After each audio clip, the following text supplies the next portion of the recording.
Hello.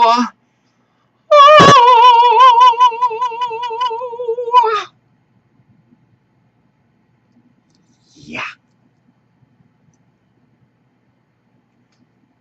This evening, the topic of concern is pretty huge. And that is what comes after happy endings. And if you are a masseur in a Thai or Asian something rather salon that gives massages to men, or you're a truck driver, or you're just a man, you know about happy endings. It's about two things that makes those happy endings possible. One is cash, because one goes in for service, and the other one is cock. Cash and cock. Right, people feel secure when they are exercising their human rights to do whatever they want with their cash, as well as cock power.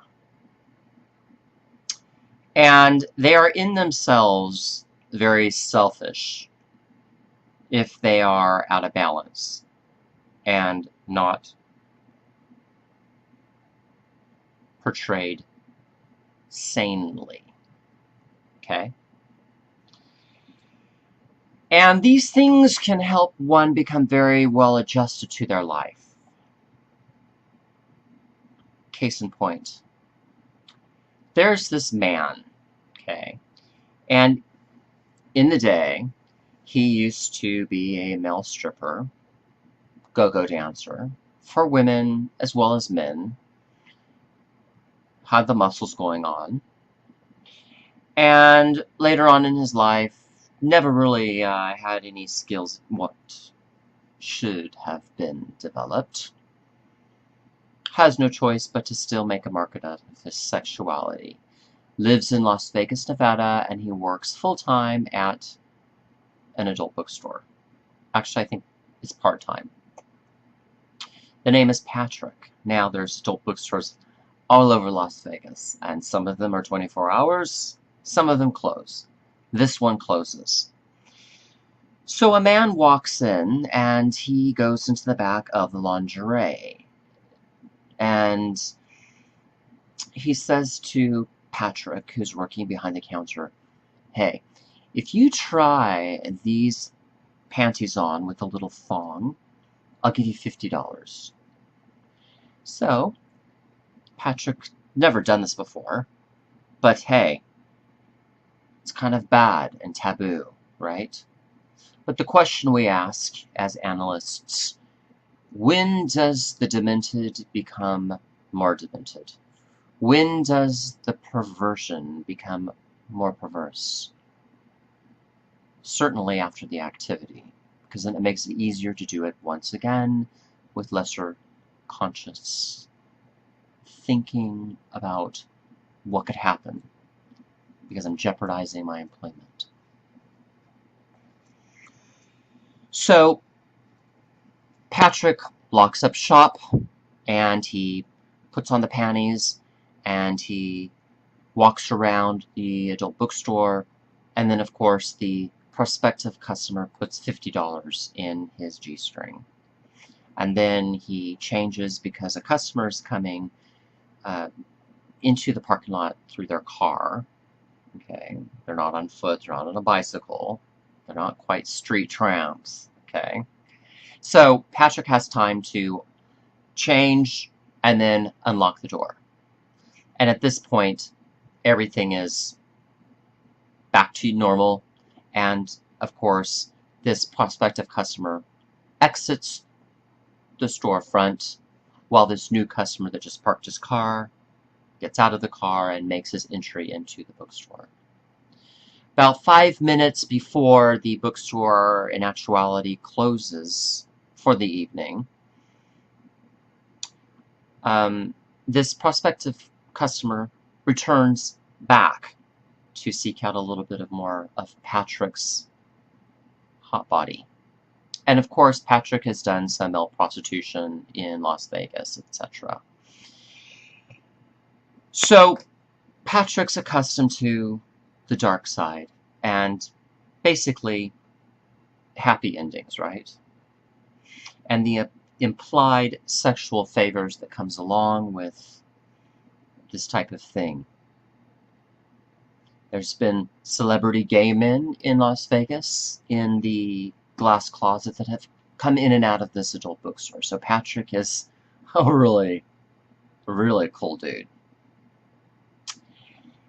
I mean, on the issues of perverted operations and what happens behind closed doors, he's pretty slick. Then Patrick is propositioned once again, but this time the customer says, because nobody's in the shop now, Patrick, got your $50, love seeing you in that little G-string. I was wondering if I could have you go in the back and pick out some lingerie, and I'll buy it for you. If, after you close shop at the end of night, you come back home with me and spend the night with me. And then I'll go ahead and, of course, maintain that appearance of you're my baby. And I'm going to, of course, play straight from here on out until you make your decision. But do know, I'm on the page with you, and I'll give you money if you are with me for the full night. And, of course, Patrick obliges. But Patrick asks, do you want me to pick up the lingerie, or do you want to pick up the lingerie? And Patrick says, why don't you pick it out? The prospective customer, client now for male prostitution, doesn't mind, just wants some hot action at the end of the night, and to be getting with a man that doesn't need to be honest with their employer about being gay and seeing the horror inside one's heart and what that leads somebody to doing. And lo and behold, to make a long story very short, Patrick walks out, stripped of all of his normal working clothes, and he's wearing this lingerie, and he's walking out to the car, and of course he locks up the shop. And now, for the rest of the night, it's men at play. And, you know, Patrick likes to get picked up because people always want more sex. And Patrick reports of feeling like an utter whore. Patrick also says, why even work in a real job if people just use me as a whore? Because my employer anyways at this adult bookstore wants me to wear shorts because it makes me really cute. And that's what Patrick was wearing, and it attracted some easy cash. It's easy to be in a system of want, and give.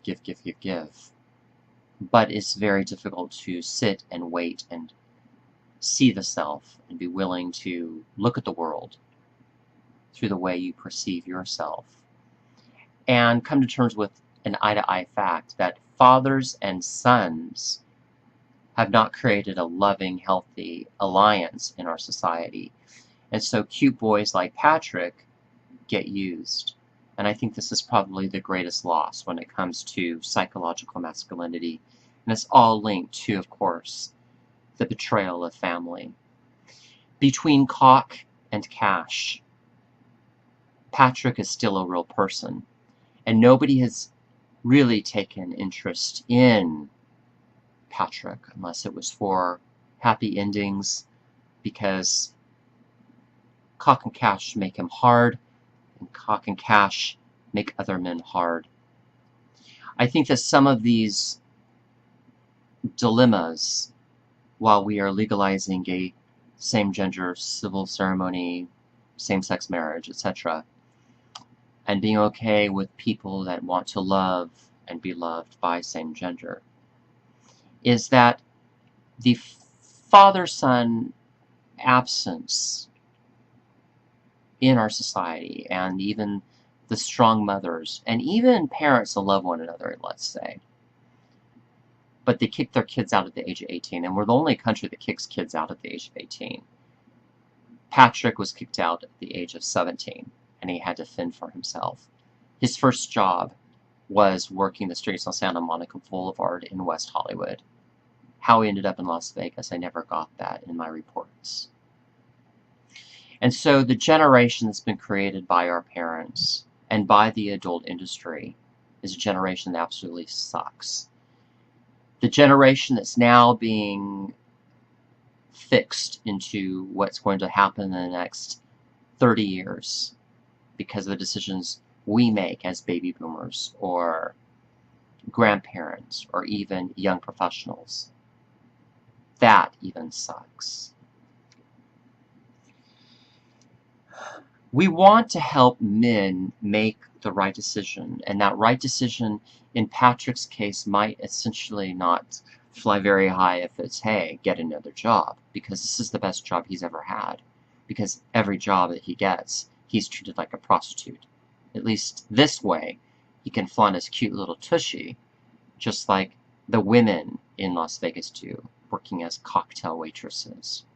There's some cocktail waitresses positions, and if the woman is not wearing a short enough skirt, she will get fired. She will not get written up, she will be fired, because it is common knowledge in some of these casino practices to have this for their uniform. So for Patrick, his true decision for happy endings is at the end of course there was alcohol given to him when he went to the man's house, and the man transported him in his car. Patrick left the adult bookstore and got in the man's car. So a lot was happening very quickly and very fast. And that decision that's the right thing to do is at the end of the party. Yeah? Is how do we teach Patrick to make the commitment to see what is good in himself and trust the common sense that may alleviate any upsettedness during the same type of situation where he is given this type of proposition. People are spoiled. They are spoiled rotten. How? It's by their emotions and the desires for their sensualities, and not really ever saying no and trusting themselves by making the right decision to look inside. They think that the whole world receives sex in every situation, and that is not pure thinking, nor is accurate. And in Patrick's case, because he responds to the flattery, he wants to be accepted, devoid of certain skills. He has a social willingness to touch and be inspired by others if there is cock and cash. Can he heal once damaged? His grief and what he has lived himself up to be robs him and wastes his time and physically exhausts him emotionally if he doesn't know how, step by step, to look within himself, to trust himself. Society has a jealous heart, and if you don't have what it wants so it can take it from you, it despises you. If you have what it wants, physically, economically, spiritually, it makes a way of through the undertides of the heart reach satanic pleasure, because sex fulfills temporarily. People are nervous and scared to let go of their sex behaviors and their riches. So they turn to whoredom out of control and not knowing how to be legitimate. These are very, very, very deep issues. And in the culture of happy endings, I'd like to see a